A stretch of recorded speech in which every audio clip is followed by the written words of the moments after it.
वहीं आपको बता दें कि बड़ी खबर यह भी कि एलएसी पर चीन अपनी साजिशों से बाजी नहीं आ रहा है। अब चीन ने फिर से एक नई साजिश की है। चीन की नई चाल पर वायुसेना चीफ आरकेएस भदौरिया ने यह साफ कह दिया है कि चीन को इस बार तगड़ा जवाब मिलेगा। आपको पूरी खबर बताएंगे कि चीन ने एलएसी पर क्या गुस्ताखी की है। तो देखते हैं अभी की बड़ी खबर। और बड़ी खबर यह है कि वायुसेना प्रमुख आरकेएस भदौरिया की चीन को बड़ी वार्निंग, चेतावनी दी गई है। एलएसी पर चीन का भारत से टकराव ठीक नहीं है। साथ ही चीन की हर हिमाकत का जवाब देने के लिए हम तैयार है। आरकेएस भदौरिया ने चीन को दो टूक कह दिया है कि अब भी संभल जाए चीन। भारत के साथ कोई भी संघर्ष चीन के लिए सही नहीं होगा। एक वेबिनार में कार्यक्रम के दौरान आईएफ चीफ ने चीन को बताया है भारत का इरादा। Any serious Indo-China conflict is not good for China at the global front. If Chinese aspirations are global, then it does not suit their grand plans, and therefore, what could be the possible Chinese objective for their actions in the north? This is important to understand. Was it simply military signaling or domination efforts focused in the region with adequate escalation control, which they seem to be exercising? Was it deployment and training of their Western theater forces in real war-like scenarios, wherein Galwan incident was an overreach? Or was it to fine-tune and enhance their military technologies and recognize and fill their gaps to get their forces to synergize in the new structures, in the new technologies, and whatever they have implemented in the recent 2 decades? एक और बड़ी खबर है जिसमें वायुसेना के प्रमुख RKS Bhadauria ने कहा है कि चीन का मोहरा बन गया है पाकिस्तान को मोहरा बनाकर वर्चस्व बढ़ा रहा है चीन।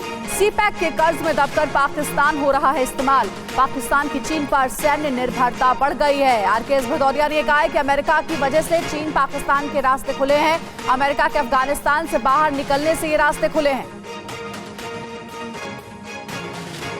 Pakistan has increasingly become a pawn in Chinese policy.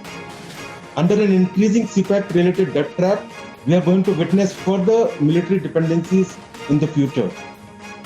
The US exit from Afghanistan has opened increased options for China in the region, both direct and through Pakistan, allowing it a possible entry into Central Asia, a region that they have been eyeing for long.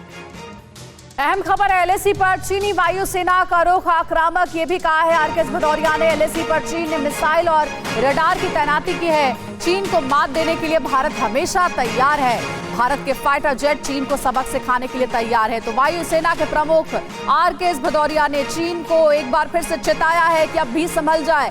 Bharat के खिलाफ जो अपने नापाक मंसूबे है उसको बंद करे चीन, वरना हमारी सेना उसका मुंहतोड़ जवाब देने के लिए तैयार है।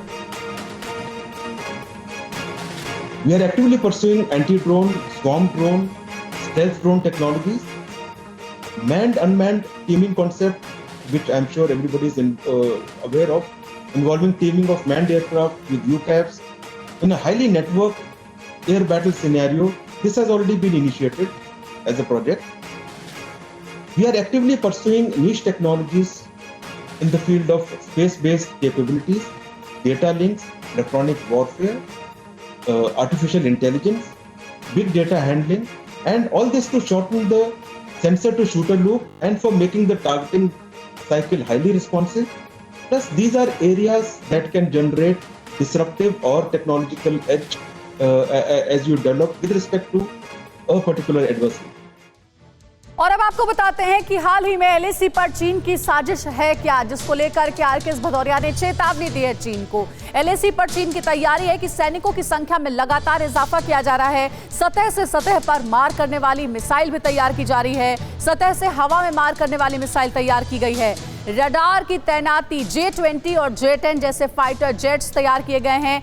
Su-30 aircraft defence system, S-400 ये सब कुछ शामिल किया गया है। तो एलएसी पर ये चीन की तैयारी है, जिसको लेकर के लगातार भारत की ओर से कहा जा रहा है कि चीन अब भी संभल जाए। और अब देखिए कि भारत की युद्ध नीति क्या है, भारत कैसे चीन को सबक सिखाएगा, भारत की तैयारी कैसी है चीन को जवाब देने के लिए। चीन से निपटने के लिए भारत ने सभी जरूरी तैयारियां कर ली है। एलएसी पर सुपर फाइटर जेट राफेल को तैनात किया गया है। MiG-29, सुखोई और मिराज की भी तैनाती की गई है। वहीं अपाचे, चिनूक, ग्लोब मास्टर भी पहले से ही तैनात है।